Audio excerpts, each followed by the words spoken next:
নানা আয়োজন ও নৈশভোজের মধ্য দিয়ে চট্টগ্রামের নাঙ্গলকোট উপজেলা সমিতির উদ্যোগে বার্ষিক সাধারণ সভা 2025 অনুষ্ঠিত হয়েছে।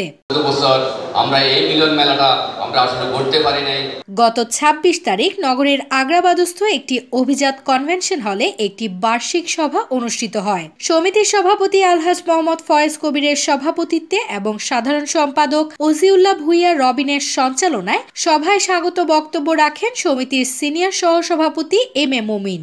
এছাড়া বক্তব্য রাখেন সহসভাপতি ফয়েজ আহমেদ ভুইয়া, হাজী মীর আহমদ, আইন বিষয়ক সম্পাদক অ্যাডভোকেট জসিমউদ্দিন, সমাজ কল্যাণ সম্পাদক শামসুল হক, অর্থ সম্পাদক কাউসার আমিন রতন, সাংগঠনিক সম্পাদক মোখলেসুর রহমান খান সহ আরো অনেকে।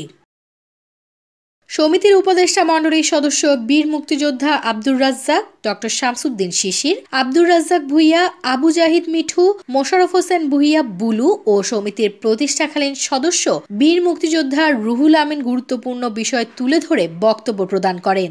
আমাদের ছেলেমেয়েরা যাতে বড় হতে পারে, আমাদের ছেলেমেয়েরা যাতে পৃথিবীকে জয় করতে পারে, আমাদের ছেলেমেয়েরা যাতে সমাজকে জয় করতে পারে, কে কতটুকু লেখাপড়া করলো, কে কতটুকু করলো না, সেই হিসেবের খাতাটা না খুলে আমরা কতটা বিনয়ী হয়েছে আমার ছেলেটি, কতটা বিনয়ী হয়েছে আমার মেয়েটি, কতটা ভদ্র আমার ছেলেটা, আমার মেয়েটা, আমার পাড়া প্রতিবেশীরা এসে আমার কাছে বলে কিনা আমার ছেলে মেয়ের কথা, আমার শিক্ষকরা এসে বলে কিনা আমার ছেলে মেয়ের পড়াশোনার মনোযোগিতার কথা, তার একাগ্রতার কথা, তার নিয়মিত উপস্থিতির কথা, সেগুলোই কিন্তু আমাদের শুনতে ভালো লাগে।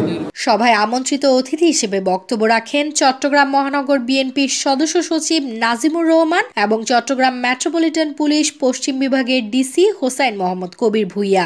বৃহত্তর কুমিল্লার মধ্যে সবচেয়ে বেশি আপনার ছাত্র আন্দোলনে শহীদ হয়েছে। কুমিল্লার তো হলো 36 জন আপনার শহীদ হয়েছে, ব্রাহ্মণবাড়িয়াতে 14 জন, ফেনীতে 12 জন, নোয়াখালীতে 8 জন, আর আমাদের এই চট্টগ্রামে হয়েছে আপনার 11 জন। তো আমরা কি জানি যে এই কুমিল্লার সন্তান এই যতগুলি মারা গেছে সবচেয়ে বেশি বাংলাদেশের মধ্যে? কেন এই কোটার বিরুদ্ধে আপনারা আন্দোলন করতে? কোটার বিরুদ্ধে তো সংগ্রাম আমরাও কিন্তু করেছি। আপনারা জানেন দীর্ঘদিন আমাদের এই ডিভিশনের, আমি তো 20 বছর চাকরি করার পরে এখানে আসছি, আমরা কোনোদিন চিটগের নামও বলে উচ্চারণ করতে পারতাম না।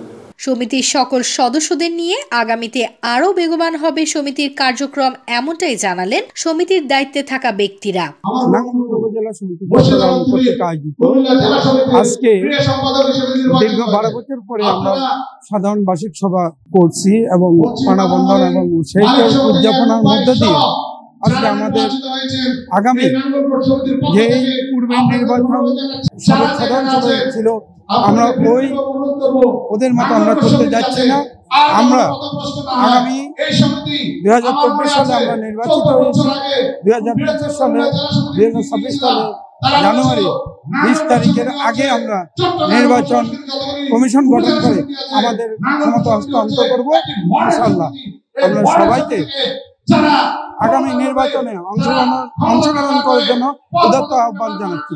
24/1/2024 তারিখ আমাদের সাধারণ নির্বাচন অনুষ্ঠিত হয়েছে।